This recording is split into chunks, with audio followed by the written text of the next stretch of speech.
Hi everybody! Today on this episode of Homey Economics, I want to share with you a little show and tell about cooking with nettles, one of my favorite wild foraged foods. Today I was running a little low on fresh produce from the store, but I was really craving greens. So I went out into the forest and beyond our yard, where I am here on this farm off-grid, and found some nettles. Generally, nettles are in their peak in the springtime, but they do continue to grow through the spring and early fall. There's controversy about when to pick them or when not. Sometimes some people say that once they've flowered, then it's no longer safe to eat them because it changes its constituents and can be hard on your organs. I've also heard other herbalists and wild foragers be contrary to that and go, oh no, that's outdated information. That's not really real. You don't have to worry about that. But I still err on the side of caution, and I catch them when they're young and vital. You can eat them when they're tiny shoots, or you can eat them when they're tall. The older they get, the more hardy they are, the more woody they can get. So that's more of a challenge. So why eating them freshest is best, but you can still have them when they're full growth, so long as they're not flowering.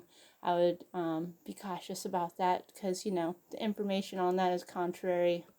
It's hard to find a consistent answer these days on some things. So generally, most people know about stinging nettles as being prickly and can give you stinging rash. Why they call it stinging nettles, but it's actually not. Here's what they look like in a little clump, you know. Um, uh, it's not the fibrous little prickly bits that actually get you. It's the oils, they say, that give you a skin reaction. But when it does, it doesn't hurt you like a sliver or like a bramble. It gives you kind of a prick that kind of feels like a bramble or maybe a slight insect sting, but then it tingles and throbs. But it's been said in folk medicine that it's actually good for you, and it's good for your joints and helps with inflammation reduction and antihistamine boosts. So some people believe in gentle flogging with them. Ooh, scandal. If you're into kinky wild feral shit, maybe you're into foliage flogging, or maybe not. But I've heard of people flogging themselves for positive antihistamine and anti-inflammation powers. That's a little bit more than I'm into. Personally, I don't like it that rough. But I do know that when I'm picking them, you can glove up and be super meticulous to protect yourself, but a lot of times I don't glove up. And if it gets me, I just know that it's medicine working on me for positive stimulation for my hands. It's really good for arthritis or allergies for people like that. So what I use tongs when I'm in the kitchen with them, but generally I just go out with scissors and just harvest them directly into a bag or a colander. And if you want to make them for in mass harvesting and you get a bunch, you want to put them in bags to dry and cut little holes in the bottom of the bag so it aerates, and then dry them, and then you can save them for tea later or cooking with them later. But I also like to eat them really fresh. A lot of people do it just as tea or make into tinctures and have it for medicine for allergies and things like that. This teas are great, tinctures are even stronger, but I like to eat them fresh. Then I take them like this, holding some barbecue tongs, and just use scissors to just chop them. That's all. And then you just just toss the little stem aside.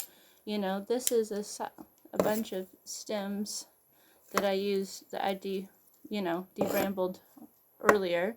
And this is what it looks like when they've been leafed just off the stalks. And if you can see maybe just one of them, let's see. They're kind of heart-shaped, round, oval, and like round pointed leaves, and they have serrated edges. They kind of look like overgrown mint or basil on super steroids, or they often grow near blackberry brambles, but you can tell they're different because blackberry brambles have a hardier stem with more prickles, with distinct thorns, not just microfiber prickly bits all over. And they grow viney. These do not grow viney. These grow tall and branch off. you know. So like, let's see if I can hold up this one isn't a whole plant, but because I already trimmed it, because I often just top them, but they grow sort of alternate from each other. Anyways, that's what they look like.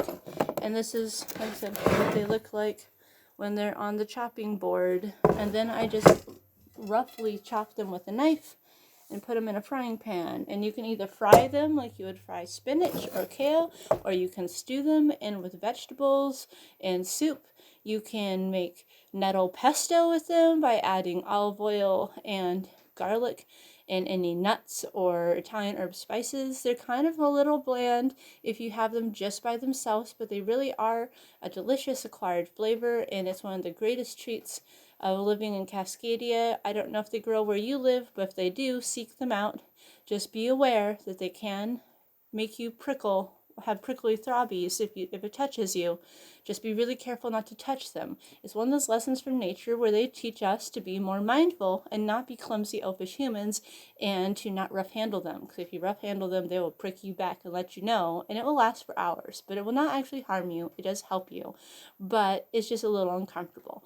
But like I said, I often harvest them barehanded, just using scissors straight into a bag. I don't touch them with my bare hands. That would be, that's why I use either tongs or scissors or garden gloves, as you fancy.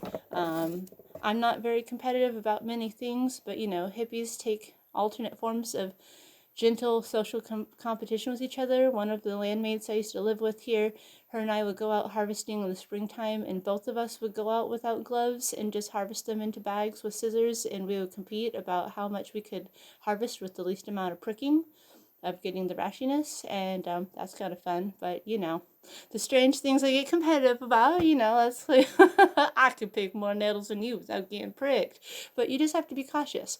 But anyways, they're really good in minerals and vitamins and healthy forest chi, and they're so good. If you're a snot monster, they help with hay fever. And if you have swollen joints like rheumatoid arthritis, they help with that too. So there's so many reasons to eat them, and it's always good to diversify our diet and have multiple sources of greens. And with that, I'm going to tap out for right now and have this just be a brief tutorial. I'm not going to show you the whole cooking process because it's just like cooking any other greens. You can figure that out. Just cook it on low or medium. Do not cook it too high because they'll burn. You don't want them to do that. You just want to gently wilt them, but you want to take them off their stalks because their stalks are hardy. Don't eat the stalks. You can boil the stalks down in your tea. That's totally fine if you're not chewing them up, but if you're chewing them up, it's too woody. So then you just want the succulent leaves. And avoid any bits that are mangled, looking gross, like they've been some people don't mind eating things that have been pre-eaten by critters, but other people do. But if you want to high grade it, you want to go for the complete leaves that aren't discolored. And with that, I hope you are inspired to eat more greens. We all need more veggies, and this is a wild one that's so delicious and it's so healthy. So take that. This next level up. All right. Enjoy the rest of your day. Enjoy your cooking, and as much as you can, try to get more fresh foods and herbs and wild forage foods in your diet when you can. And say yum. Thank you, Forrest. You taste delicious. All right, everybody, if you enjoy this show, please give it some likes. Feel free to subscribe to this channel, and feel free to share this on your favorite form of social media so everyone else can learn and be inspired too. All right, bye now.